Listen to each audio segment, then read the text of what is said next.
frère, ma soeur, nous bénissons encore une fois le nom du Seigneur, Jésus-Christ, qui nous a encore accordé ce moment merveilleux pour que nous puissions nous retrouver ensemble pour partager la parole de Dieu. Nous avions commencé cette série sur les principes bibliques afin que nous puissions encore une fois réaffirmer notre foi et tenir devant les vents, les tempêtes, les crises et les chaos qui sont en train aujourd'hui de toucher le monde et surtout de toucher la vie du chrétien. Nous voulons, mon frère, ma soeur, profiter de ce moment pour prier pour toi, que l'Éternel, le Dieu de gloire, puisse t'apporter la solution à ton problème, qui puisse t'emmener la guérison, quelle que soit la situation difficile dans laquelle tu te trouves maintenant. Nous prions que l'Éternel, qui est capable de te guérir, même de loin, qu'il te touche, qu'il te donne la guérison et qu'il réponde à une situation dans ta vie. Nous prions pour la nation là où tu es et nous voulons te dire, quels que soient les problèmes, quelles que soient les difficultés, Jésus-Christ reste la solution. Tourne ton regard vers la croix de Golgotha, là où Jésus-Christ est mort pour nous. Il a déchiré les ordonnances et les actes qui nous condamnaient et il nous a rendus libres. Et à la croix aujourd'hui, nous sommes fiers d'être proclamés fils de Dieu. Voilà pourquoi, mon frère, ma soeur, quelles que soient les difficultés dans ta vie, mais regarde vers la croix, il y a la solution. Jésus a dit, le Fils de l'homme sera élevé comme les serpents.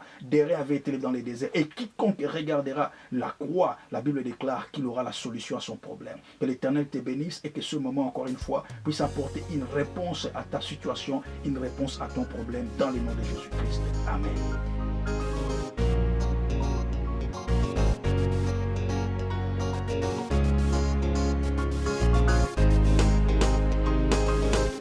Le sujet que nous allons développer encore une fois aujourd'hui dans la série des principes chrétiens, c'est la sanctification chrétienne.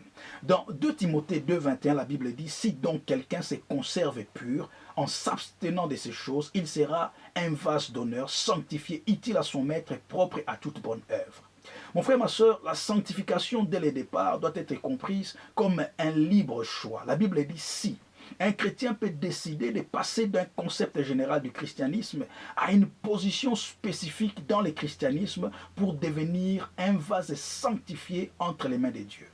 Nous avons un parfait exemple avec Daniel. Dans Daniel 1, à partir du verset 8, la Bible dit « Daniel résolut de ne pas se souiller par les mets du roi et par les vins dont le roi buvait. Et il pria les chefs d'eunuques de ne pas l'obliger à se souiller. » C'était une décision interne qui s'est traduite en action concrète avec des résultats divins sans précédent. La Bible dit « La réponse de Dieu fut immédiate. » C'est-à-dire, lorsque tu commences le processus de la sanctification, Dieu intervient. Tout d'abord, Dieu fit trouver grâce à Daniel et lui donna faveur auprès du chef d'eunuque. Et deuxièmement, Dieu accorda à Daniel, en plus de la sagesse, de l'intelligence et de la science, dans toutes les lettres et de la sagesse, la Bible dit, il lui donna aussi les dons d'interprétation, des visions et des songes.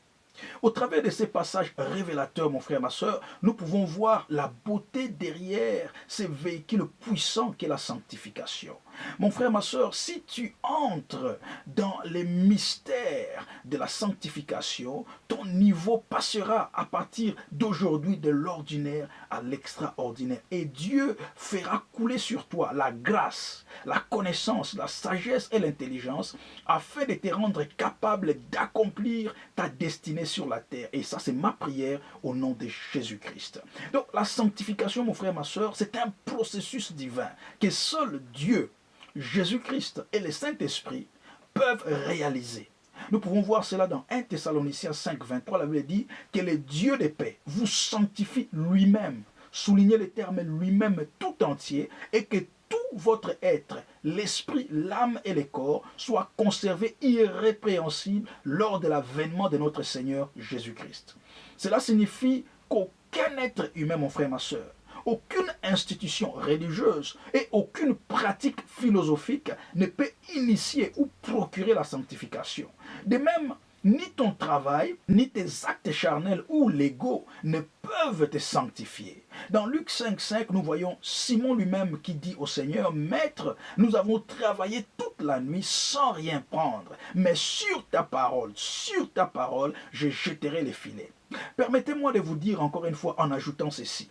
Peu importe l'engagement inconditionnel que vous pouvez avoir au travail, quel que soit les niveaux intellectuels que vous pouvez avoir, quelle que soit l'abondance des talents que vous pouvez acquérir, la dépendance à ces choses ne peuvent vous garantir l'acte de sanctification. Le seul moyen d'activer notre sanctification est par le biais de l'application de la parole de Dieu. Jean 17, 17 dit ceci, « Sanctifie-les par ta vérité, ta parole est la vérité. Nous ne pouvons nous opposer, mon frère, ma soeur, ou contredire, ou nous rebeller contre la vérité qui est la parole de Dieu et confesser en même temps la sanctification. Nous pouvons adhérer à une école biblique, nous pouvons adhérer à une église, nous pouvons adhérer à un ministère, nous pouvons participer aux études bibliques, nous pouvons rejoindre une chorale de louanges et d'adoration, nous pouvons même devenir serviteurs de Dieu, chantres de l'Éternel ou responsables dans la maison de Dieu. Mais toutes ces choses ne peuvent pas nous qualifier à la sanctification. Ça doit être un désir de vivre, de respecter et de suivre inconditionnellement la parole de Dieu seul qui déclenche en nous le processus de la sanctification. Nous voyons dans la vie de Joseph un exemple palpable dans Genèse 39, 6 à 12. Or, Joseph était beau de taille et beau de figure. Après ces choses, il arriva que la femme de son maître porta les yeux sur Joseph et dit: couche avec moi. Il refusa et dit à la femme de son maître: voici, mon maître ne prend avec moi connaissance de rien dans la maison. Et il a remis entre mes mains tout ce qui lui appartient. Alléluia. Et il n'a pas plus grand que moi dans cette maison. Et il ne m'a pas interdit quelque chose, excepté toi, parce que tu es sa femme. Comment ferais-je un aussi grand mal et pécherais-je contre Dieu? Mon frère, ma soeur, Joseph pensa à Dieu et à sa parole quand il était tenté. Voilà la sanctification en pleine action sous l'assistance du Saint-Esprit. Joseph croyait totalement à la vérité de Dieu. Cela permet au Saint-Esprit de lui rappeler sa position en Dieu et d'agir immédiatement sans crainte de toutes les conséquences. La Bible dit: il lui laissa son vêtement dans les mains et s'enfuit au dehors. Un chrétien qui marche dans la sanctification est reconnu, mon frère, ma soeur, par la manière dont il agit face à la tentation. La sanctification, c'est agir selon la vérité, quelles que soient les conséquences et l'opinion publique, mon frère, ma soeur. Mon frère, ma soeur, je voudrais encore te dire ceci. La sanctification n'est pas pour les faibles ou les incrédules. Ah oui, seuls ceux qui permettent au Saint-Esprit de travailler en eux, comme Joseph, permettent vraiment au processus d'opérer dans leur vie. En effet, lorsque nous combattons les péchés, lorsque nous sommes confrontés au péché en tant que chrétiens, nous avons deux options. Soit combattre, résister ou fuir. Cela veut dire nous pouvons résister et combattre au travers de la prière ou fuir. Mais par cette décision, mon frère, ma soeur, de ne pas pécher contre Dieu, nous glorifions Dieu dans notre corps et par cette action, nous sommes sanctifiés. Dans le cas de Joseph, il sanctifie le nom de Dieu, même en secret, là où il n'y avait aucun témoin oculaire. Alléluia. Je crois que lorsque la sanctification est active dans la vie chrétienne, dans la vie d'un chrétien, son caractère est imprimé si profondément par cette notion qu'il reste fidèle à Dieu même quand personne ne regarde. Ce qu'un chrétien fait, loin des témoins oculaires, c'est la révélation de sa nature véritable. Quand nous sommes seuls, mon frère, ma soeur, et Dieu nous regarde, là est révélée notre véritable identité. Cela nous emmène à comprendre la vraie signification de la sanctification qui s'aligne aussi parfaitement avec ce que la Bible enseigne, qui dit ceci: la sanctification, c'est être mis à part du péché pour un usage saint. Contrairement à certaines idées, à certaines pratiques, la sanctification n'est pas une retraite loin des personnes, loin de la société, loin des activités de la vie quotidienne ou loin de sa famille. Non, mais la sanctification, c'est être loin du péché, mettre à part du péché pour une utilisation sainte. C'est une sanctification progressive. Il dure toute une vie. La sanctification s'étend sur toute notre vie. Nous ne serons jamais complètement parfaits jusqu'au jour de l'avènement du Seigneur Jésus-Christ. C'est pourquoi nous devons résister à la tentation et quelquefois fuir les péchés, continuer à avancer, continuer à nous affermir, avoir un objectif clair de la vie chrétienne, lire la parole de Dieu constamment. C'est au travers de ces pratiques que nous permettons au Saint-Esprit de travailler en nous, avec nous et au travers de nous. Et nous pouvons constamment aussi placer notre confiance dans le Christ pour notre sanctification. Hébreux 10, 10, c'est C'est en vertu de cette volonté que nous sommes sanctifiés par l'offrande du corps de Jésus-Christ une fois pour toutes. Ainsi donc, je remercie Dieu pour ma vie et Sabrina, pour sa patience avec moi et Sabrina dans ces processus. Je ne peux pas voir la totalité de son action en moi, mais lorsque nous commençons à examiner, à comparer notre conduite de l'année dernière, de l'année d'avant ou de 10 ans auparavant, nous pouvons déceler des différences notables dans notre vie. Par exemple, plus de vol, plus d'immoralité, plus de cupidité, plus de rancœur, plus de manque de pardon, plus de duplicité. Nous pouvons méditer la parole de Dieu, nous pouvons prier librement, nous pouvons jeûner sans contrainte, nous pouvons aimer sans intérêt.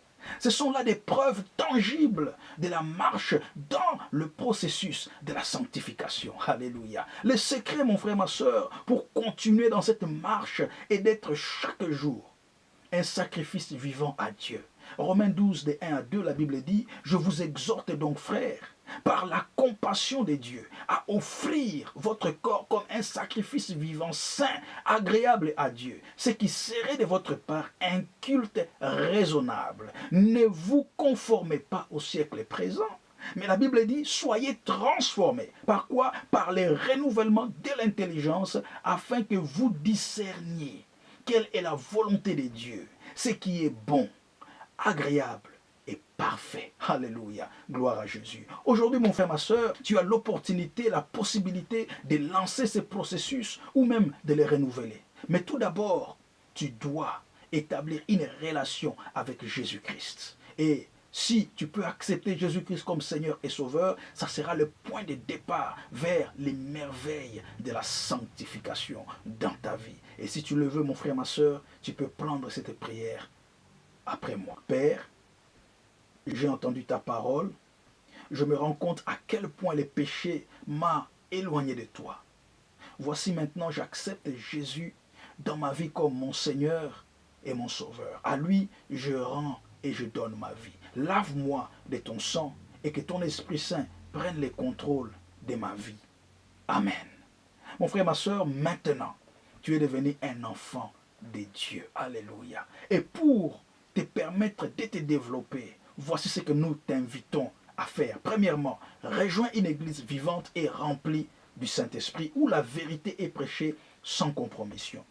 Ensuite, bâtis une relation personnelle avec Dieu au travers de la lecture et de la méditation de la parole de Dieu. Et enfin, et non le moindre, développe une vie de prière. Alléluia. Et si tu es convaincu dans ton cœur que tu dois nous rejoindre et que tu veux encore apprendre plus au travers de ces ministères que l'Éternel nous a donnés comme mandat Gospel for All, voici les différents détails où tu peux nous rejoindre. Notre numéro de téléphone est le 044 745 434 40 06. Notre website est gospelforall.org et voici nos emails gospelforall12@yahoo.co.uk ou gospelforall12 toujours @gmail.com. Tu peux aussi devenir notre ami sur Facebook @gospelforall12 et sur Twitter, tu peux nous suivre @gospelforall12 et tu peux souscrire pour avoir tous nos différents messages que nous mettons sur YouTube à Gospel for All. Maintenant, vous pouvez aussi nous suivre sur notre radio que l'Éternel nous a permis d'avoir, la radio de Jésus, et nous commençons une nouvelle série en ce mois de mai sur les mariages. Et nous croyons que vous serez bénis énormément au nom de Jésus. N'oubliez pas, notre émission est très simple. Voilà comment elle s'intitule « Proclamer les messages de la croix dans les mondes pour son salut ».